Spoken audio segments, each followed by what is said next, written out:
গ্রামে আগে মানুষ বলতো ভোট পৌঁছে গেছে, আমি বুঝতাম না, আমি বলতো কেন পড়ছে, আপনি তো আপনার আদর্শের পক্ষে দিচ্ছেন।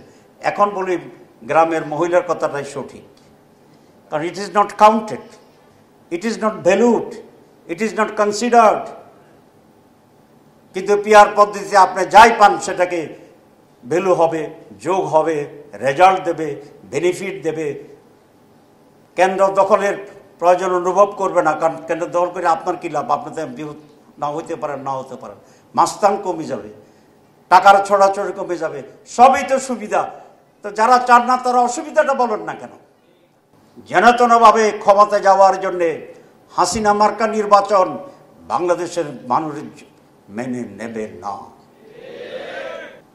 5 আগস্টের পর চাঁদাবাজির পরিমাণ তো কমার কথা ছিল, 5 আগস্টের পর দখলবাজ এর সংখ্যা তো কম হওয়ার কথা ছিল, কিন্তু মানুষ প্রত্যক্ষ করেছে শুধুমাত্র ব্যক্তির পরিবর্তন হয়েছে, গ্রুপের নামের পরিবর্তন হয়েছে, দলের নামের পরিবর্তন হয়েছে, কিন্তু মৌলিক কোনো ইমপ্রুভমেন্ট বাংলাদেশের মানুষ এনজয় করতে পারেনি, সাক্ষী হতে পারে নাই। আজকে অনেকে বলছেন ষড়যন্ত্র হচ্ছে, অবশ্যই ষড়যন্ত্র হচ্ছে, কে না বললেও ষড়যন্ত্র হবে। কারণ যারা পরাজিত শক্তি, যারা বিতাড়িত শক্তি, তারা তো নিশ্চিহ্ন হয়ে যায়, তাদের আশ্রয়দাতা আছে, তাদের প্রশ্রয়দাতা আছে, তারা হাসি মুখে পরাজয় মেনে নেবে, এটা কোনো বোকা বিশ্বাস করে না। সুতরাং ষড়যন্ত্র হচ্ছে, এতে কোনো সন্দেহ নাই, আমাদেরকে সাবধান হতে হবে। কিন্তু ইতিহাস এই কথা বলে, ষড়যন্ত্রকারীদের চেয়েও কোন একটা দেশের জাতির বেশি ক্ষতি করতে পারে বিশ্বাসঘাতকেরা। কারণ মানুষ বিশ্বাস করেই কাউকে ক্ষমতায় বসায়, বিশ্বাস করে কারো উপরে দায়িত্ব অর্পণ করে, বিশ্বাস করে কাউকে সামনে আনতে চায়, কিন্তু ক্ষমতা পেয়ে, সুযোগ পেয়ে তারা যখন বিশ্বাসঘাতকতা করে, তারাই সবচেয়ে বেশি দেশের ক্ষতি করতে পারে।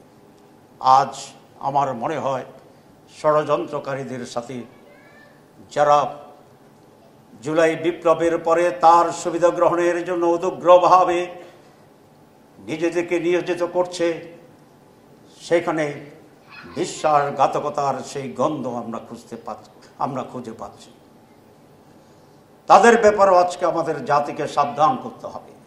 আমরা রক্ত দিয়েছি, আমরা স্বীকৃতি চাই, এটি যথেষ্ট হতে পারে না। আমরা জীবন দিয়েছি, সেই জন্য শহীদের তালিকায় তাদেরকে অন্তর্ভুক্ত করতে হবে, এই দাবি যথেষ্ট হতে পারে না।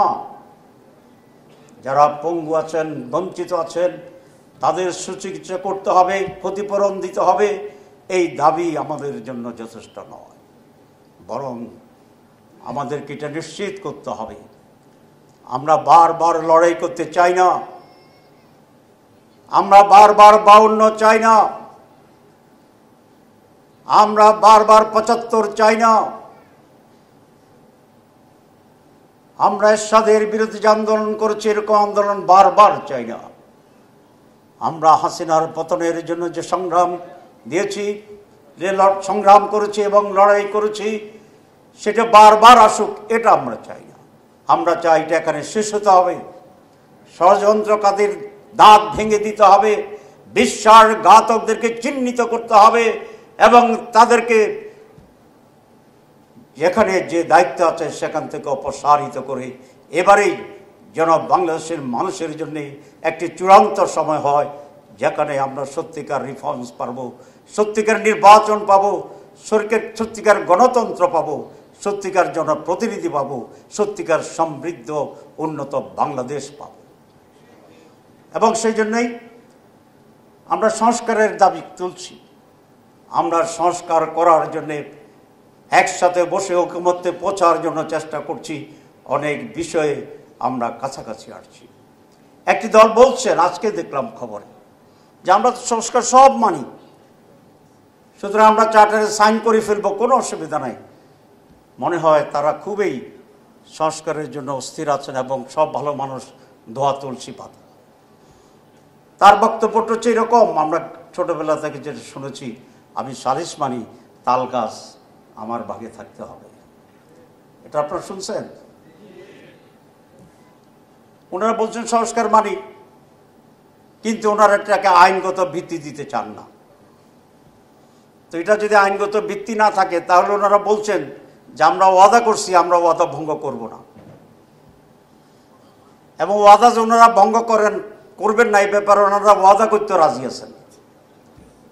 মানে সব ওয়াদার ভিতরে থাকবে, প্রতিশ্রুতির ভিতরে থাকবে, মানির ভিতরে থাকবে, কিন্তু এটা কার্যকর করার জন্য যে আইনি ভিত্তি লাগবে এটা তো ওনারা রাজি নেই।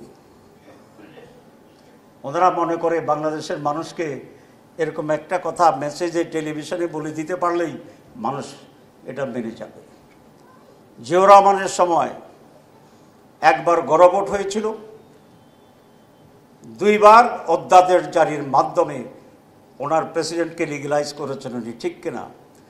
দল করার যে রাজনীতিটাকে লিগ্যালাইজ করেছিলেন, ওনার ক্ষমতা থেকে যে নির্বাচন করেছিলেন সেটাকে লিগ্যালাইজ করে পরে পার্লামেন্টের রেটিফিকেশন আছে। আমি ঐক্যমতের মিটিংয়ে বলছি যে আপনারা জিয়াউর রহমানকে মানেন, ওনারা সেখানে বলে আইন করার সুযোগ নেই। আছে, বাংলাদেশে এরশাদের সময় 2 বার হয়েছে, জিয়াউর রহমানের সময় 3 বার হয়েছে, সব ডকুমেন্ট আছে। এবং লয়ারদের সাথে আমরা কথা বলেছি, তারা বলছে অবশ্যই সম্ভব, এখানে অধ্যাদেশ জারির মাধ্যমে সম্ভব। LFO যেটা আছে আপনার লিগ্যাল ফ্রেমওয়ার্ক 70-তে হয়েছিল সেটা সম্ভব। বাংলাদেশ স্বাধীন হওয়ার পরে যে মুজিবনগর সরকার ছিল 10 মাস, সেখানে কোনো ফ্রেমওয়ার্ক ছিল না, কনস্টিটিউশন কোনো রাইট ছিল না, কিন্তু একটা ডিক্লারেশনের মাধ্যমে সেটাকে লিগ্যালাইজ করা হয়েছে, গণভোটের মাধ্যমে লিগ্যালাইজ করা হয়েছে। এতগুলো আইনি ব্যবস্থা থাকার পরেও ওনারা বলছেন যারা পরে ক্ষমতা যাবে তারা করবে, মানে বাকিতে রাজি আছেন ওনারা, নগদে রাজি নেই। কথা বুঝে গেছে? ওনারা ওয়াদা করতে রাজি আছে, আইন করতে রাজি নেই। তা আইন যদি না হয় তাহলে আগামী নির্বাচন কিসের ভিত্তিতে হবে? যদি আইন যদি না হয় তাহলে আপার হাউসের নির্বাচন কিসের ভিত্তিতে হবে? কিন্তু ওনারা ভাবতে হবে না। তা আমরা তো জনগণকে বলবো ধোঁকাবাজির কথা, আমরা তো ফাঁকের কথা বলবো। আমি পরিষ্কার বলতে চাই, জামাত ইসলামী এবং অন্যান্য প্রধান বৃহৎ দলগুলো সকলে আমরা বলেছি সংস্কার করতে হবে এবং বিচার দৃশ্যমান করতে হবে। সকল বিচার এই সময় হবে না এটা আমরা জানি, কিন্তু প্রধান যারা কালপ্রিট, যারা কমপক্ষে 3টা জেনোসাইড করেছে বাংলাদেশে, আপনারা জানেন বিডিআর জেনোসাইড, শাপলা চত্বরে হেফাজত ইসলামের মিটিংয়ে নির্বিচারে রাতের বেলায় বাতি নিভিয়ে হেলিকপ্টার থেকে গুলি করে সেখানে যে হত্যাযজ্ঞ ঘটিয়েছিল সেটা একটি জেনোসাইড। আর এইবার জুলাই আগস্টের যে হাজার হাজার মানুষকে হত্যা করেছে, পঙ্গু করেছে যেগুলো, সেগুলো তো আপনারা জানেন, এটা একটি জেনোসাইড। যারা 3টা জেনোসাইড করেছে এবং এটা জাতিসংঘে স্বীকৃত, ফ্যাক্টস ফাইন্ডিং যে কমিশন আসছিল আপনারা জানেন জাতিসংঘ থেকে, তারা এটাকে স্বীকৃতি দিয়েছে। এই জেনোসাইডের বিচার কি হতে হবে না? বিচার হতে হবে দৃশ্যমান, তারপরে নির্বাচন। যেনতেনভাবে ক্ষমতা যাওয়ার জন্যে হাসিনা মার্কা নির্বাচন বাংলাদেশের মানুষ মেনে নেবে না। 54 বছরের নির্বাচনের ইতিহাসে আমাদের অভিজ্ঞতা হচ্ছে একটি নির্বাচনও সঠিক সুস্থ হয় নাই। কেয়ারটেকারের অধীনে কয়েকটি নির্বাচন হয়েছিল, কিছুটা গ্রহণযোগ্য ছিল, নট 100% ফেয়ার। আর সব লুটপাট, দখল, সিলমারা, দিনের ভোটে রাতে। সুতরাং এই 54 বছরের ট্রেডিশনাল পদ্ধতির নির্বাচনের ব্যর্থতার প্রেক্ষিতে